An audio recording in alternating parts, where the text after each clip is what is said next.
आप देख रहे हैं सलाम दक्कन, मैं हूं इमरान खान। आम इंतखाबात 2019 से पहले कर्नाटक में कांग्रेस जेडीएस का इत्तेहाद बीजेपी के लिए लगातार परेशानी का सबब बनता जा रहा है और रियासत की लेजिस्लेटिव काउंसिल के ज़िमनी इंतखाब में भी इत्तेहाद का बोलबाला नजर आ रहा है। 104 एमएलए होने के बावजूद भी बीजेपी ने अपना उम्मीदवार नहीं उतारा। 3 सीटों के लिए होने वाले पर्चा नामजदगी में कांग्रेस की तरफ से नसीर अहमद और एमसी वेणुगोपाल ने पर्चा दाखिल किया, जबकि जेडीएस की तरफ से रमेश गौड़ा ने उम्मीदवारी का पर्चा भरा।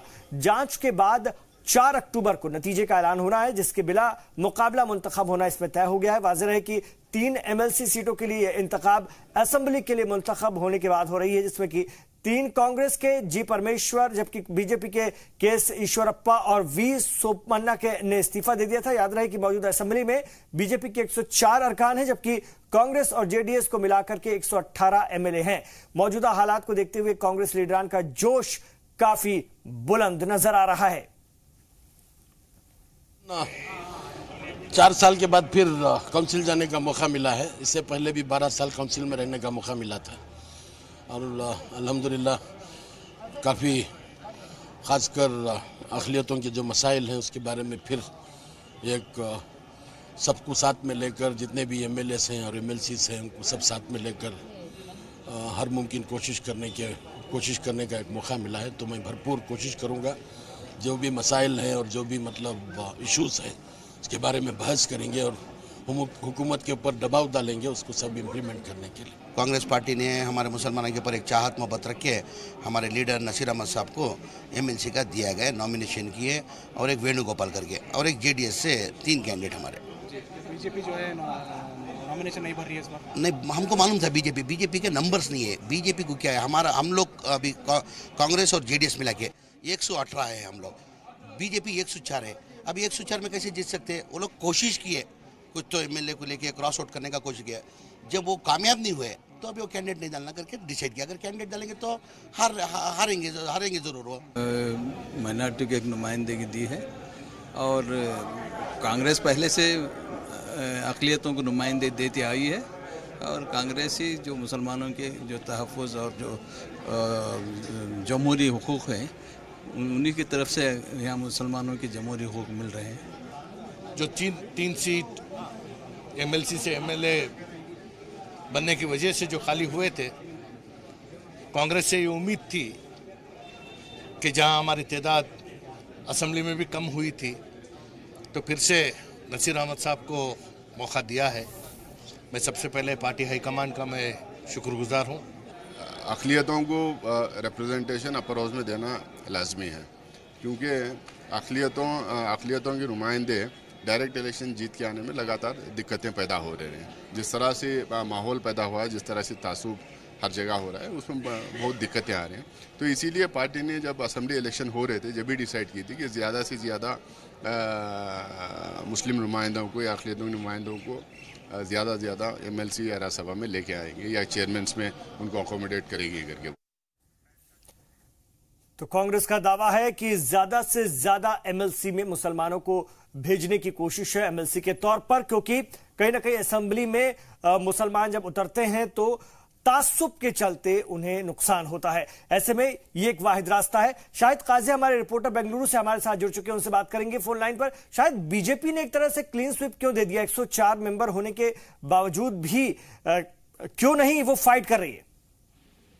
देखिए, बीजेपी को अगर 3 एमएलसी को उनको कामयाब बनाना है तो 112 वोट की जरूरत है, जबकि बीजेपी के पास इस वक्त जो है सिर्फ 104 वोट हैं। तो इस वजह से 104 एमएलए के साथ वो बीजेपी 3 एमएलसी को कामयाब नहीं कर सकती, क्योंकि प्रेफरेंस वोट है, एक साथ 3 लोगों को चुनना होता है। तो जिस वजह से बीजेपी ने कोशिश तो की, लेकिन ये जब कॉन्फिडेंस हुआ कि कहीं से कुछ क्रॉस वोटिंग का मामला नहीं हो पा रहा है तो बीजेपी ने उसमें बैकफुट इख्तियार किया और उसमें जो है जेडीएस और कांग्रेस के जो उम्मीदवार हैं उन्हें जो है इसमें एक तरफा कामयाबी मिली है जी। और ये अगर हम बात करते हैं इत्तेहाद के तौर पर, कांग्रेस और जेडीएस एमएलसी में भी साथ हैं, यही इत्तेहाद क्या 2019 में भी जारी रहेगा, दिखेगा? बिल्कुल इमरान, देखिए इससे पहले चाहे वेणुगोपाल हो यहाँ के जो इंचार्ज हैं कांग्रेस के, या फिर दानिश कुमार दानिश जेडीएस के लीडर हो, तमाम लोगों ने ये साफ कर दिया है कि 2019 का इलेक्शन जो है दोनों पार्टियां मिलकर लड़ रही हैं। तो इससे साफ जाहिर हो रहा है कि जो सेकुलर वोट जो है वो जहां डिवाइडेशन की वजह से मुंतशिर हो जाते थे, वो उसकी वजह से जो हार का सामना देखना पड़ता था, अब वो जो है कहीं ना कहीं वोट बैंक उनकी जो है मुंतशिर नहीं होगी। आने वाले दिनों में इसी तरह के रिजल्ट जो है देखने को मिल सकते हैं। लेकिन फिलवक्त जो कांग्रेस और जेडीएस की जो हुकूमत है, इस हुकूमत पे जो एक बादल मंडरा रहा है, हमेशा आए दिन जो है एक अफवाह या एक खबरें ऐसे आ जाती हैं कि वो हुकूमत गिरने वाली है। इस वजह से काफी दुश्वारियां और एक गलत मैसेज जा रहा है। लेकिन बीजेपी आज खास करके कांग्रेस के जो लीडरान हैं उन्होंने वाजे किया कि कभी भी जो है हुकूमत को कोई खतरा लाहक नहीं है, ये सिर्फ एक अफवाह चल रही है और ये सिर्फ हुकूमत को बदनाम करने की एक साजिश चल रही है। ठीक है, बहुत शुक्रिया शाहिद काजी आपका बेंगलुरु से इस पूरी जानकारी के लिए।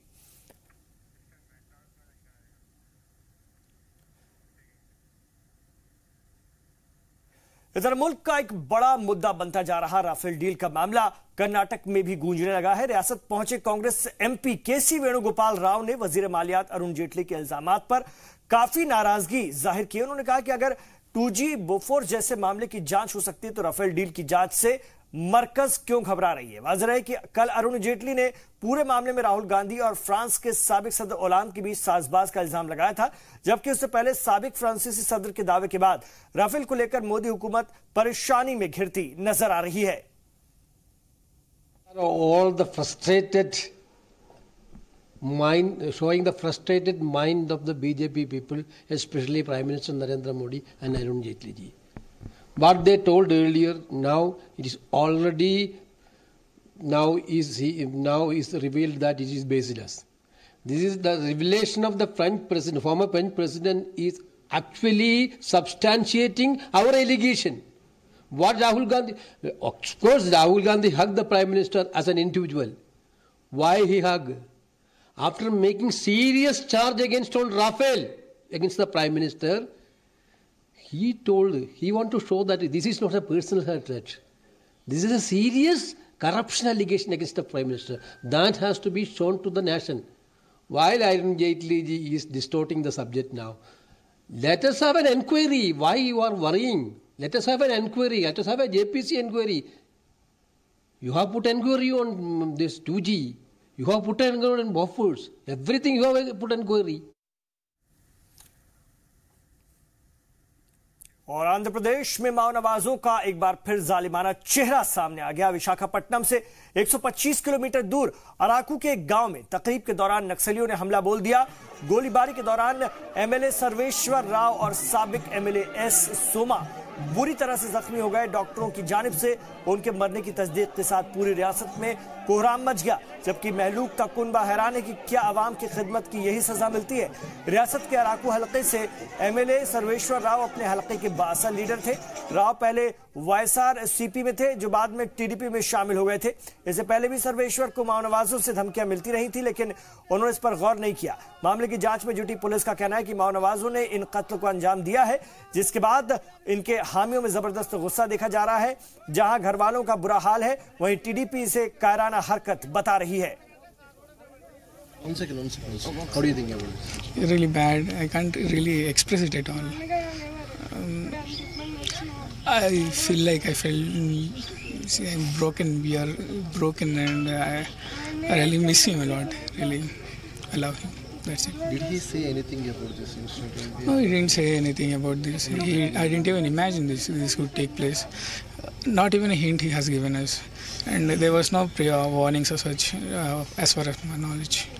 So this is really a big shock to me and my family. This was a horrible loss for our family. Very sudden attack.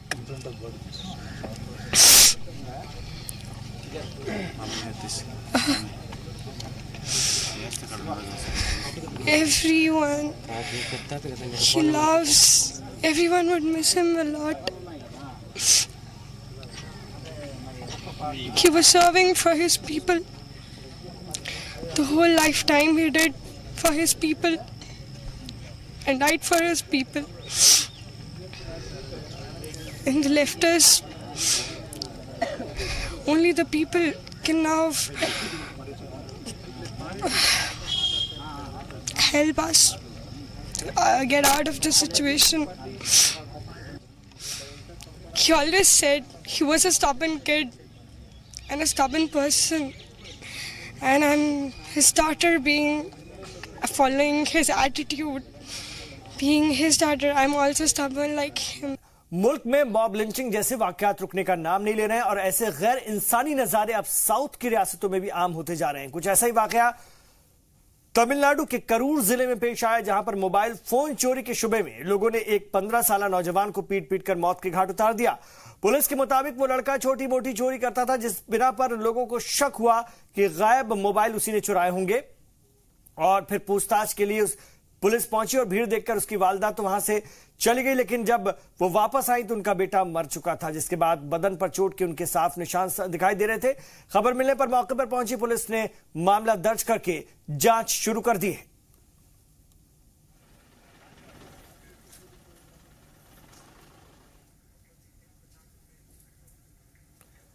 Kerala none rape मामले में साबिक बिशप फ्रैंको मुलक्कल को कोर्ट ने 6 अक्टूबर तक की अदालती तहवील में भेज दिया है।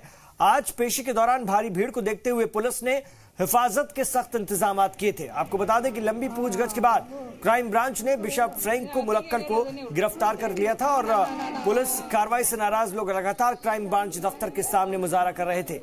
नाराज ननों का कहना है कि उन्हें मुतासिरा सिस्टर को हर हाल में इंसाफ दिलवाना है, जबकि रियासती पुलिस मुलजिम फ्रैंको मुलक्कल का दिफा कर रही है, जिससे कि मुतासिरा को इंसाफ मिलना मुश्किल होता जा रहा है। बता दें कि जालंधर डायसिस के बिशप मुलक्कल पर एक नन के साथ कई बार रेप का इल्जाम है।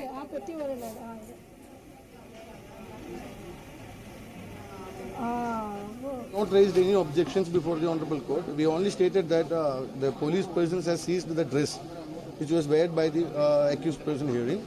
So that was informed to the court. The thing is happened like this. But as per the procedure, before taking to custody, dress will be changed. That is no. After arresting, they have taken the dress. That is also before taking him to Kurulangat. That is the only submission we made before the court. Police hasn't filed any request from they need any custody more? No, they have not filed any application. I have not received any application. So at the same time that the anticipated bail has moved to the High Court? We have already prepared an regular bail application before the Honorable High Court on today. So the bishop has stated in front of the court that the police officials has compelled No, nothing, no complaint is made as it what you have said. One of the cases connected with sexual abuse which brought the attention of the country is Jalandhar Bishop Franco's case. I don't want to go to the merit of the case because now it is under investigation of the police and under the review of the judicial system.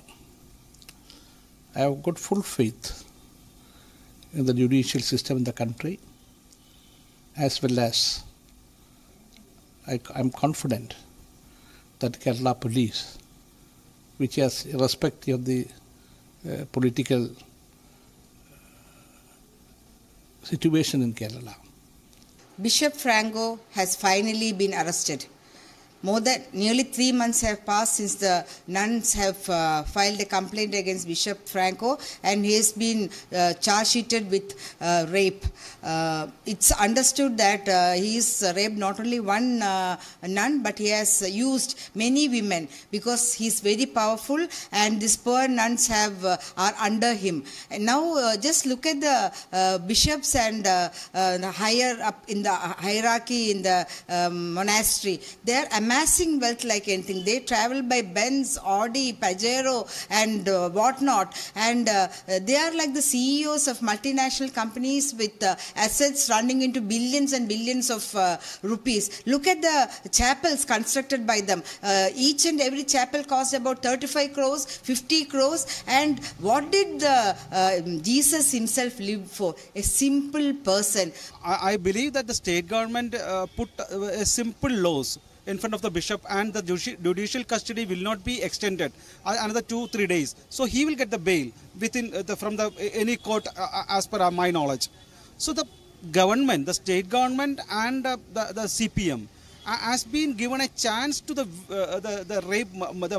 bishop to get a free fall. So the last 83 days, the nun and the people who has been suffered this issue has been waited for the natural law, but the government has been failed to give. और कर्नाटक के कलबुर्गी में एक दर्दनाक हादसा, एक वाकया पेश आया है। सेंट्रल यूनिवर्सिटी ऑफ कर्नाटक में एक 23 साला नौजवान को बड़े ही बेरहमाना तरीके से धारदार असलहे से मारा गया है। इसके अस्पताल जाते वक्त मौत हो गई। बीदर के बाल्की का रहने वाला प्रसाद MSc का तालिब इल्म था। कहा जा रहा है कि किसी बात को लेकर उसके अपने साथी तलबा से उसकी कहासुनी हो गई, जिसके बाद वो मारपीट पर उतर आया और इस दौरान धारदार असलहे का इस्तेमाल हुआ, जिसमें कि उसे कई जगह खतरनाक चोट आई है। खबर मिलते ही मौके पर पहुंची पुलिस ने लोगों को हटा करके लाश को अपने कब्जे में लिया।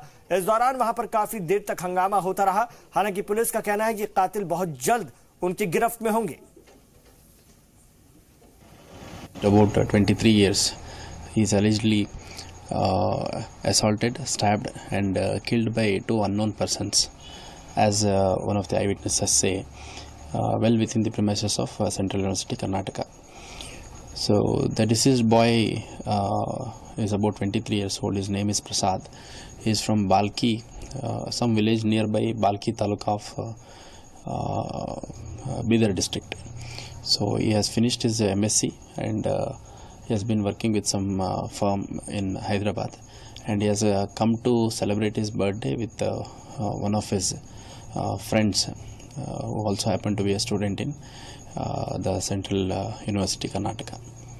So the injuries which visibly we saw are stab injuries basically on the vital parts, and also cut injury on the neck portion.